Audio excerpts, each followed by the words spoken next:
Bonjour, donc on se retrouve aujourd'hui pour une nouvelle vidéo qui sera consacrée à Ableton Live au sujet des accords magiques pour faire un tube. Alors, qu'est-ce que c'est que cette histoire? Donc je fais cette vidéo un peu particulière justement pour répondre à la question d'un abonné qui savait pas trop par où commencer pour composer. Il y a des notions de solfège, mais bon, pas forcément étendues. Donc bien sûr, évidemment, ce que je conseille, c'est quand même d'avoir de la connaissance des règles fondamentales sur les accords, voire de la théorie musicale. Mais bon, je vais pas rentrer dans le sujet parce qu'on va y passer des heures.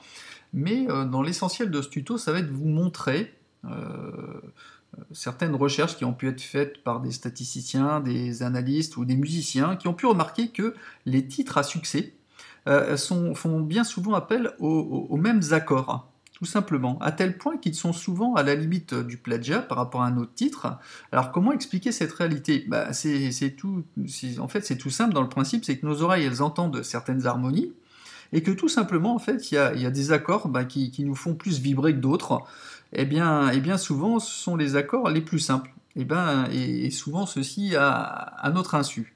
Alors, les conséquences, effectivement, ça peut agacer certains musiciens comme nous ou d'autres, qui sont peut-être un peu plus pointus, car on va s'évertuer à chercher de beaux accords, difficiles, très pointus, et au final, il y aura un public, il n'y aura qu'un public averti et mélomane qui pourra relever en fait toute cette subtilité technique.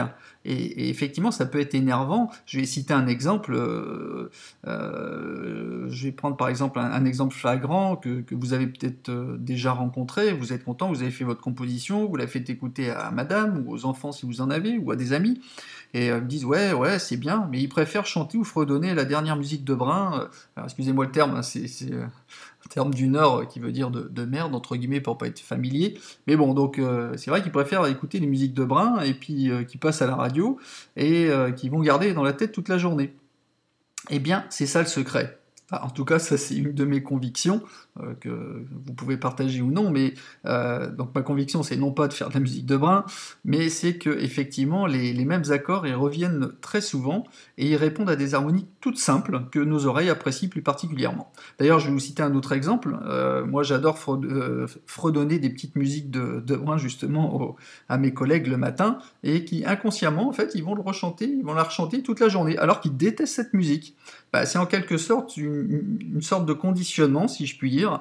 Donc après avoir consulté plusieurs forums sur le sujet, je dissocierais, en fait, je ressortirais deux groupes de 4 accords, communément appelés les accords magiques. C'est pour ça que j'ai intitulé ce tuto comme ça, parce que c'est comme ça c'est le terme qu'on utilise. On parle d'accords magiques parce qu'ils passent partout.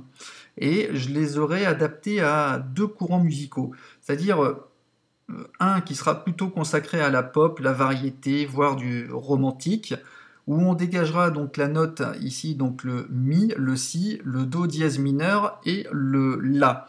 Alors je vous invite à consulter une vidéo que je vais mettre dans la description, que je peux pas vous faire écouter parce qu'effectivement il y a des droits d'auteur, mais faite par un groupe australien nommé Axis of Awesome, qui justement va démontrer via une quarantaine d'extraits musicaux qui sont tous basés sur les mêmes accords. Bon, effectivement, on peut dire, par rapport aux originaux, que de temps en temps ils ont joué avec de la transposition, je ne vais pas compliquer l'affaire, mais c'est quand même assez étonnant avec des titres très anciens comme très récents. Et ensuite, donc, un deuxième groupe ici, électronique, que moi je dirais qui est plutôt des musiques commerciales, dance, ou autres musiques qui restent bien dans la tête, pour pas dire autre chose, où on va relever des notes comme un do, un la mineur, ou alors le la mineur ou le ré, ça dépend. Moi j'ai mis le la mineur avec le sol et le fa, qu'on va retrouver très souvent dans les compositions modernes et électroniques. Alors le but c'est pas de se cantonner dans des accords uniques, mais si vous n'êtes pas très inspiré, vous pourrez être surpris de ce que vous allez composer grâce à cette technique. Alors justement, moi ce que je vais vous proposer c'est de vous fournir ce template prêt à l'emploi qui va regrouper donc ici les accords, avec ici le même son, donc dans le groupe populaire, ici on a nos accords plaqués, ici, on a nos accords, donc je l'ai basé sur 3 notes. Hop. Avec ici une possibilité donc d'enregistrement de la piste, c'est-à-dire on va utiliser un gros avantage, et je crois que c'est le seul séquenceur à le faire, ces fameuses follow actions qui vont nous permettre de lire nos clips suivant une certaine quantification, une certaine mesure, suivant un certain tempo, aléatoirement, ce qui va nous permettre d'enregistrer donc la partie des accords. Comme ça, on va laisser défiler la chose aléatoirement, et après, s'il y a une suite d'accords qui nous intéresse, on va l'isoler, ça va nous servir à composer.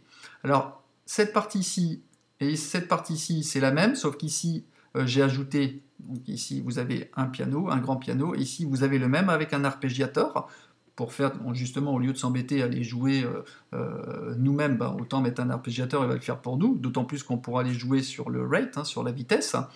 Ici, dans la partie inférieure, j'ai volontairement grisé, j'ai mis les couleurs plus fades pour dire que ici elles sont fixées, c'est-à-dire il n'y a pas de follow action. Donc ici, si on veut tout le temps jouer sur la base d'un accord en Do dièse mineur et faire des variantes ici aussi bien en follow action que en fixe, là on pourra les lire indépendamment sans qu'il y ait un côté aléatoire dans la lecture. Pareil pour la partie électronique, donc je vous propose de faire un petit essai pour voir ce que ça donne.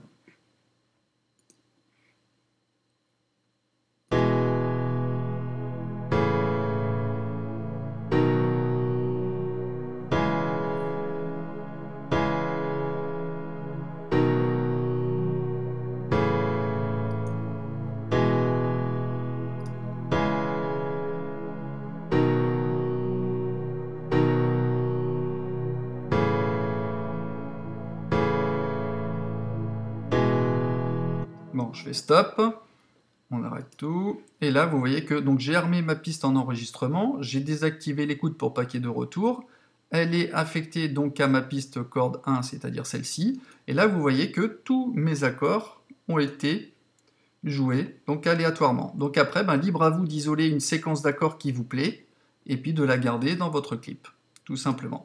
Donc ici, donc là je vais le supprimer, ou alors commande Z, on va la relire. Donc je vais activer la piste, on va la lire, il va nous relire tout ce qui a été enregistré aléatoirement.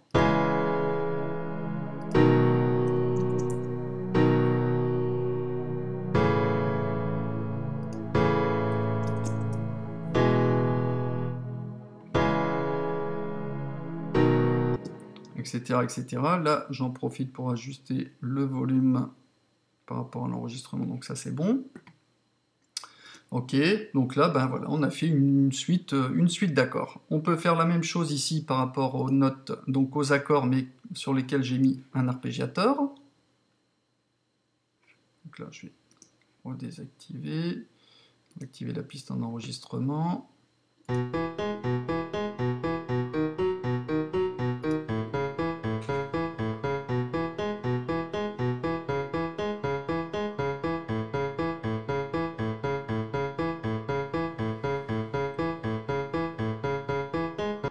Etc., etc.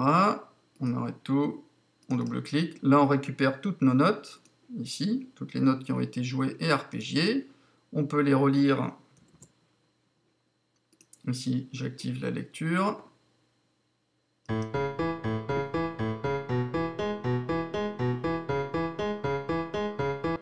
Voilà, après, c'est pareil, vous isolez ce que vous aimez. Donc après, on supprime. Ici, donc dans la partie inférieure, pareil, on peut dire, tiens, je joue avec un accord là, et ici avec des arpégiateurs, mais sans activer la fonction de follow action.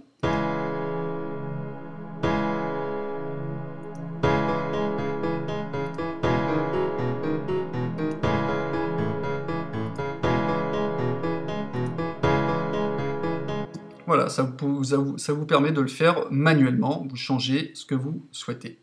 Ici, on va prendre l'autre exemple, donc je vais refermer cette partie-là. Donc c'est deux groupes, groupe variété, popular music, et ici électronique. Donc là, la même chose, mais avec d'autres accords, suivant le même principe. Alors là, celui-là, je vais le remettre à -4 également. Arpégiateur, voilà. Donc lui, je vais mettre ma position d'enregistrement.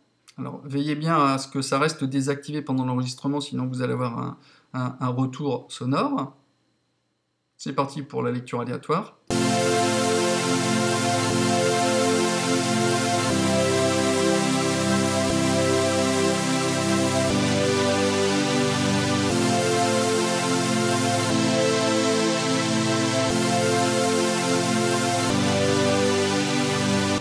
Etc. Donc là, on retrouve nos accords gérés aléatoirement. Hop. Donc je supprime. Pareil ici pour l'arpégiateur. J'arme ma piste en enregistrement.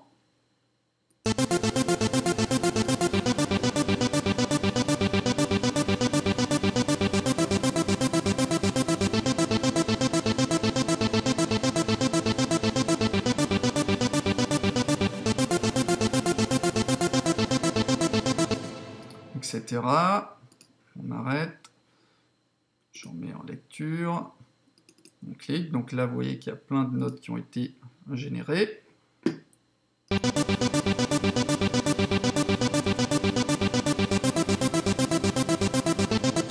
Alors après, donc il y a une partie qui vous intéresse. Et ben vous la sélectionnez ici. Toc. Je veux ça, je veux ça. Clic droit, rogner, et voilà, on a un nouveau clip.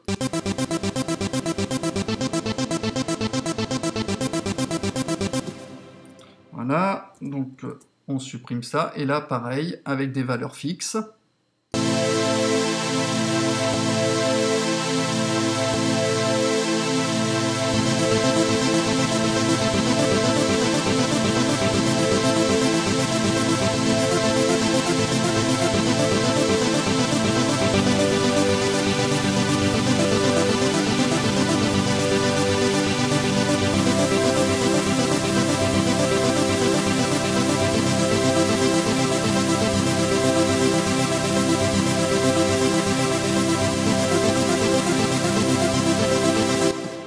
Donc là, c'est la recherche de la création en mode manuel, d'après les accords.